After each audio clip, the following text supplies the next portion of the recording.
Boa noite, Coelho, tudo bem? Boa noite. Primeira pergunta, lógico, o que poderia ter sido feito diferente? Você teve uma semana cheia de trabalho, né? Não sei se você vai concordar comigo que o primeiro tempo, principalmente, do time foi muito ruim. Boa noite, gente. Primeiro tempo muito ruim, uma ideia de jogo que não encaixou, que a gente vai continuar trabalhando para isso. Um segundo tempo completamente diferente. Primeiro tempo realmente muito ruim. Fizeram aquilo que eu pedi e não estava dando continuidade, principalmente com a posse de bola. Mas no segundo tempo a gente conseguiu melhorar, eles entenderam o que tinha que fazer, tinha que ser mais agressivo realmente em todos os setores do campo. E foi isso que aconteceu, por isso que a gente melhorou. Olha, aqui no fundo, até sobre essa agressividade, você tira o Ralf, né, um volante mais de contenção, coloca o Cleison, e a gente vê que você solta o time basicamente, fica em um momento até com 4 atacantes. Esse tipo de estratégia que você adotou é muito da tua ideia de jogo, é algo que você, entre aspas, está preparando para o ano que vem para o Thiago Nunes? E aí eu queria até aproveitar perguntando sobre isso. Como é que tem sido essa conversa tua com o Thiago Nunes, se é que nunca já conversei existe com ou ele, não? nunca conversei com ele. Eu não estou preparando um time para ninguém. O que eu estou fazendo é fazer com que o Corinthians jogue futebol. Estou tentando fazer isso. Essa é a grande diferença. É uma situação clara de jogo, de colocar mais jogadores nas linhas adversárias. E isso eu deixo bem claro para eles, e eles com uma capacidade grandíssima de entender o que a gente faz, o que a gente pede para eles. Tanto em saída em 3 quanto em saída em 2, eles conseguem colocar jogadores na última linha do adversário para causar realmente o que aconteceu no segundo tempo. Essa também era a intenção. No primeiro não conseguimos de uma maneira, a gente tinha que mudar de outra. E a gente conseguiu fazer um ótimo segundo tempo, onde a gente poderia ter ganho o jogo. Coelho, aqui à sua direita. Aqui, sua direita. Beleza? Estou olhando para lá. Tranquilo. A gente percebeu que nos 2 primeiros jogos, o Corinthians o tempo todo trabalhando saída de jogo, ao invés de dar tiro de meta, rifão, buscando centroavante, saía jogando. O que não deu certo hoje, principalmente no primeiro tempo, o Cássio tocava a bola no Manuel e aí os jogadores do Inter pressionavam e tinham que dar o chutão. Faltou alguém quebrar? O que faltou para o Corinthians? A grande questão, quando a gente estava saindo em posse de bola, que o time do Inter pressionou a gente não conseguia romper as linhas com os passes. E a gente teve dificuldade, mas a maior dificuldade no primeiro tempo, para a gente não ter a bola, foi que o nosso time estava um pouco espaçado. Então, quando a gente ia pressionar com o Vital e Bocelli, a nossa linha de trás estava muito longe, a gente não conseguia ter competição mais próxima do adversário, ficava muito distante.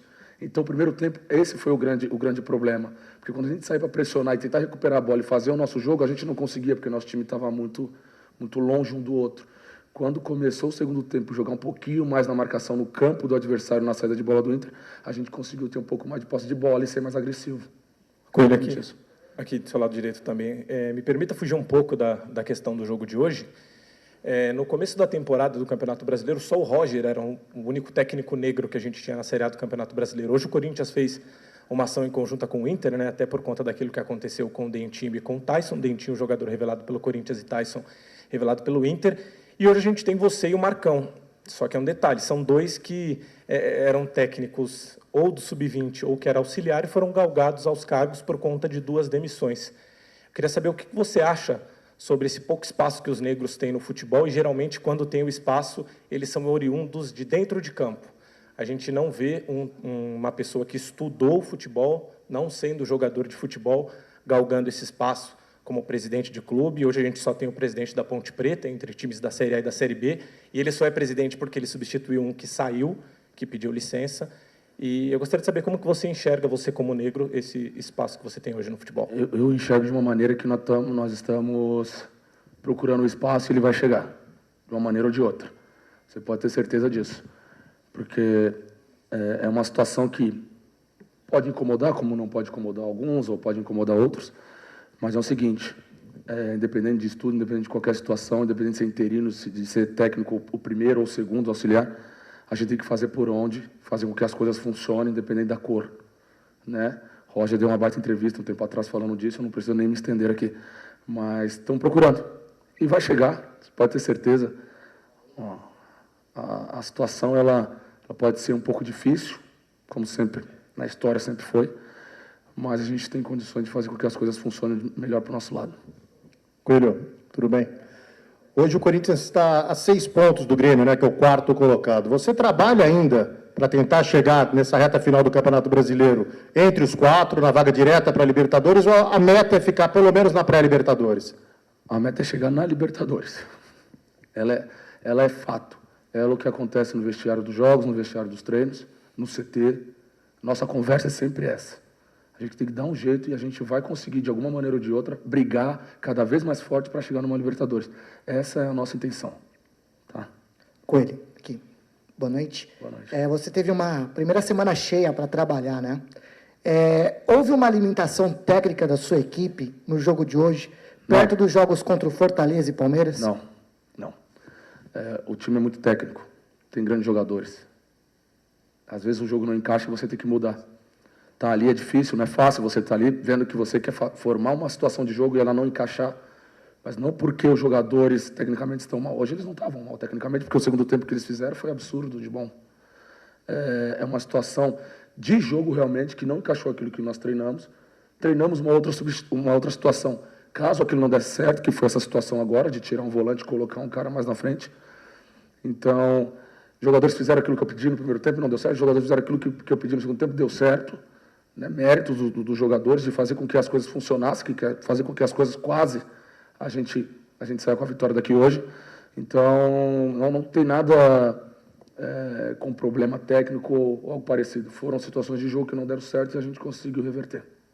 Coelho, esse espaço que você vem tendo nessa vitrine no futebol brasileiro, dirigindo o time principal do Corinthians, 3 jogos, 2 empates e uma vitória, e um empate num jogo importante diante do Palmeiras, enfim, chegando a Libertadores, que é a grande meta do Corinthians aí, como é que fica o seu futuro? Você já parou para pensar ou para conversar com a diretoria sobre isso, se você vai ter continuidade no Corinthians junto com a equipe do Thiago Nunes ou não? Já conversamos, eu sou funcionário do clube.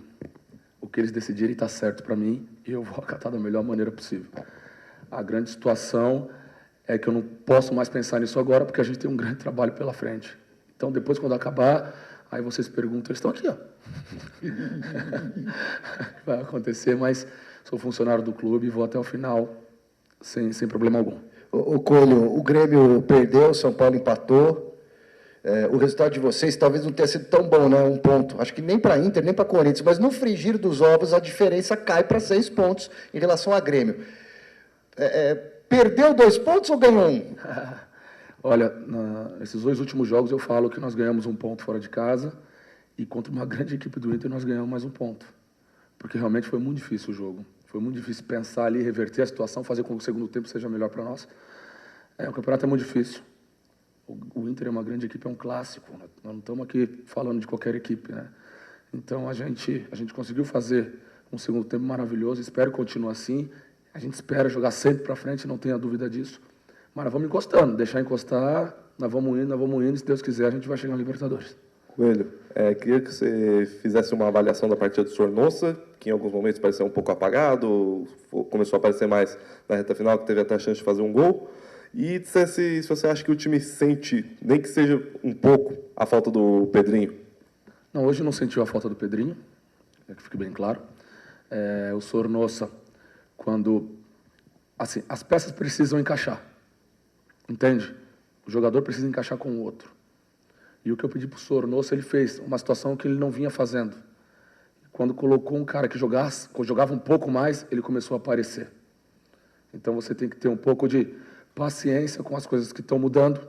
Não só ele, mas teve outros jogadores que tiveram um pouco de dificuldade também. E é da moral. Eles precisam de moral, eles precisam de jogo. Nós mudamos muito a situação do clube hoje. Hoje o Corinthians joga para frente realmente, né? Então tem que ter um pouco de paciência, tem que ter um pouco de tranquilidade, mas continuar fazendo, tendo as suas ideias e indo até o final. Coelho, boa noite. Boa noite. Eu gostaria de saber da sua ideia de jogo, porque a sua ideia de jogo ela já vem desde o Sub-20, né? Muita gente acha que vem agora, ou por causa do Thiago Nunes. Faz tempo. A sua ideia de jogo já vem desde, por exemplo, do Sub-20. E a sua ideia de jogo, ela precisa de jogadores construtores desde a saída de bola, com bom passe, com boa visão de jogo. Por exemplo, no Sub-20 você tinha o Raul Gustavo, o Rony, Lucas Piton. Como fazer isso no time principal, O Ralf, nós sabemos do grande poder de marcação dele, mas na questão do passe, deixa a desejar, assim como o Manuel. Como trabalhar isso até o final da temporada? O jogador precisa ser estimulado a fazer. Se ele não é estimulado a fazer, ele não vai fazer nunca. Não adianta eu chegar aqui e pedir para ele fazer sem a gente treinar. Essa é uma grande diferença. E é assim que eu procuro fazer. Fica mais fácil hoje do meio para frente, porque estão mais acostumados, vamos dizer assim. São jogadores que realmente têm um trato melhor com a bola e conseguem fazer com que essas situações ofensivas apareçam um pouquinho mais. Aqui atrás a gente precisa estimular. Tem que estimular, tem que treinar, porque eles têm condições para isso. Eles têm muita qualidade para isso. Os zagueiros, o próprio Cássio consegue fazer, entende? O seu Ralf estimulado consegue fazer, o seu Gabriel estimulado consegue fazer. Então a gente precisa estimular, porque são jogadores inteligentíssimos que a gente tem em mãos, a gente precisa tirar o melhor dos caras e é dessa maneira que a gente procura fazer.